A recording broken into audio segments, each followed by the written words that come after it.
Hey there, Christy Norfleet with Confluence Business Solutions, and my hair is getting wilder by the hour. It's super fun. I don't have curly hair naturally, so I can't help but keep playing with it. So my apologies, and that's how I'm starting today.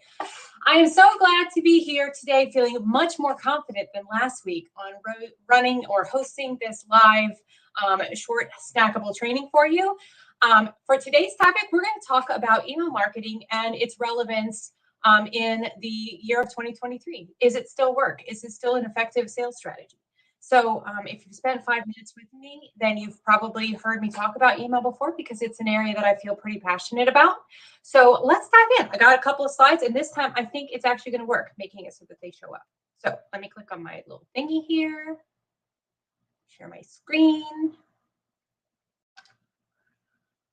Alrighty, so I want to, pose this question, and this because this is essentially what we're going to talk about today: is does email marketing still work in 2023? Is it still the name of the game? Is it the effective tool that it used to be for clients, for business owners alike?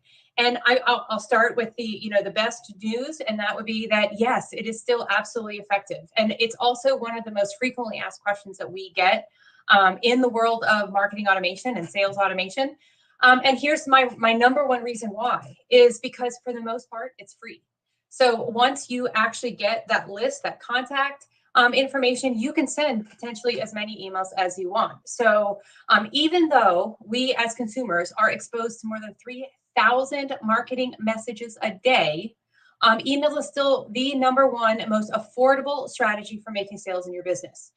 Whether you're a coach, you're a healer, you're another service-based business owner, or you have a brick and mortar store, email marketing is effective because we have the ability to reach people, reach the masses in the greatest quantity and also the greatest volume. And while I say that, because we are getting more than 3,000 marketing messages a day, it means that we have to be that much more sophisticated and savvy about the strategy that we use. And that is sort of the key or the secret sauce to making email marketing work. And just as a quick caveat, if you're one of those people going, I do not receive 3,000 marketing messages a day, I want you to just picture how many commercials you may be exposed to every day, how many street signs, how many billboards, how many text messages, how many emails, how many paid ads on social media. All of those things, like we are constantly being sold to in all of those different places. So even though, we're talking just about email, this one thread or this one channel of communication is still in competition with all the other places that we are asking people to buy our stuff, or we're being exposed or invited to buy somebody else's stuff. So with that being said, we have 3,000 marketing messages a day. How do we make sure that our emails are effective? We recognize first and foremost how often we need to actually be touching our contacts. How often do we need to be nurturing them in order to move them to take an action? So one of the most frequently misunderstood ideas or concepts about sales is that I should be able to go from my lead magnet to making an offer and somebody's just going to go and buy from me willy-nilly. And the reality is when you don't have that relationship with someone and you are in competition with everything else in their inbox, it takes longer to get somebody to actually take that action, to make that purchase.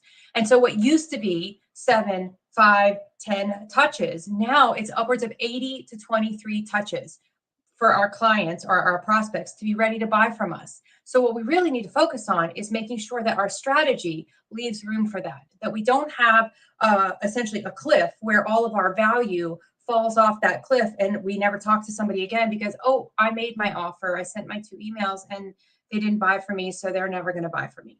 And unfortunately, that's just not the way it works. Our customers buy when they're ready to buy, not when we're ready to sell. And so that means that we need to be able to create content that spans a period of time, 18, 23, more touches than that, more emails than that, in order to make sure that we're ready and in somebody's inbox when they're ready to take that action. Because when we're not and somebody else is, that's where the business is going. So how do you create content that sets you apart from your competition? I already gave you an answer. It was on that little previous slide. Number one is making sure that you are in their inbox, making sure that you are not going straight from, hey, nice to meet you, to we want to get married overnight, making sure that you're building know, like, and trust, that you're providing tons of value with your content, everything that you're saying. make sure that when you send emails that you're very clear about what the action is that you want them to take. Don't just send an email that says, like, I'm just following up to see whether or not you want to buy my stuff. Be very clear exactly as to what you want them to do. You can buy here, get started now, sign up today, save my seat. Those are things that are going to be action focused. And if you only have one call to action in your messaging, you reduce the level of confusion and reduce the places where your potential buyer becomes paralyzed with the idea and the concept, which is that whole avoid competing call to actions. Hey, you could buy this option here, or you could buy this option there, or option C over here. And essentially what ends up happening is the confused mind says, oh my God, I'm overwhelmed. And then they leave. So you want to make sure that your compelling messaging, your value also is super clear as to exactly what you want them to do. And if they're your ideal client and you are the ideal solution for them, you should have one specific targeted offer that's going to be the perfect thing for them. So they don't have to make a decision as to options A, B, and C. They only have to make the decision about whether or not they're going to get started today or whether or not they need to go downstairs and get their credit card, and maybe they need to do it a couple minutes later. And then making sure that you have that content that's custom tailored to those people, which I kind of just touched on. Your ideal client, that's who you picture when you're writing that content. I know I'm speaking to Scaling Sarah, and this is who she is, and this is her buying habits, and these are her interests. These are her pain points, and I'm going to be here to solve these problems. This is what that looks like. And then my last piece, being authentic, be honest, be real, be vulnerable, be all of the things that make you human, because we don't buy from machines and we don't buy from emails and computers. We buy from people. We buy from people that we know, like, and trust. So getting the most out of your email marketing, consistency. So again, that 17, 18, 20, 23 touches, all that, like, if you are creating consistency about how you're communicating and taking care of and nurturing your contents, you are far more likely to stay top of mind, so that, again, when they're ready to buy, you are there ready and able to sell them exactly what they need. Paying attention to your numbers means helping identify exactly when somebody has disengaged from your content. Not everybody's going to say yes. Just like you want to qualify a prospective buyer, you want your prospective buyer to also qualify themselves. And if they're not for one reason or another, it's okay to remove them from your list. We tell people all the time that the average shelf life of somebody who's not purchased from you is about 90 days on your list. So if you're emailing people on your list that haven't opened, clicked, taken an action of some kind in like more than 90 days, more than 120 days at the most, then the risk of them unsubscribing is far greater than the likelihood of them purchasing. So giving them a graceful exit is a great way to keep your list healthy and ensure that you're actually making sure that your emails are landing in the inbox. I said BFF, become a BFF with automation. So it's what we do. We love automation, and we are all about helping businesses grow and scale with the power of automation. And I really point that out because I know there's lots of tips and tools and tricks out there for batching your content. Batching your content is great, but if you're creating a unique experience for 23 touches, you can't realistically do that and scale it without automation. So automation is the way that you do that. And then work on making sure that you are working with reputable clients. So again, to that whole, you qualify them, they qualify you, make sure that you're giving everybody the greatest chance for success. So I hope that gives some good, like, little snackable bite-sized ideas to be thinking about as it relates to your email. While it is a free service, it is not a guaranteed and promised service. So if you're looking and hearing feedback from prospects and customers about, oh my God, your emails are in my junk folder, that's about list health. That's about the integrity of your domain.